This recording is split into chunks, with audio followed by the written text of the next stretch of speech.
What's up guys, welcome back to our video. In this video, I'll show you how to change servers in LastZ Survival Shooter. So, if you want to change your servers in LastZ Survival Shooter here, there are a few things here that we need to understand. Now, if you're asking, can you directly do this on your device here? Well, obviously, yes, you can do this yourself. You just need to access a few sections or settings here.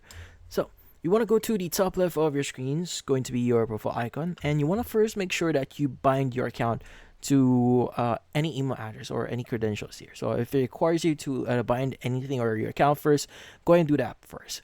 But once you've done that, you want to go to the very bottom here and you want to go to account. And in here you have different options. So you have switch accounts and character management.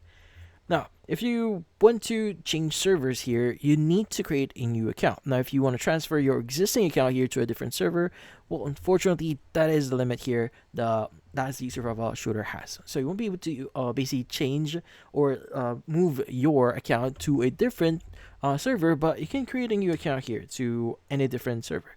Now, if you click on create new account here, you have the option to choose your state. So basically, states are going to be servers that you could join. So if the server is really good, it's going to be in good. But if it's crowded, it's quite slow. You could go in. It's going to be red. You can go and choose either way here, but I would recommend you to get the one that has good status as of right now, so that the game doesn't lag for you. But yeah, so that's about it. So if you found this video helpful, don't forget to leave a like or maybe subscribe to our channel. Thank you for watching.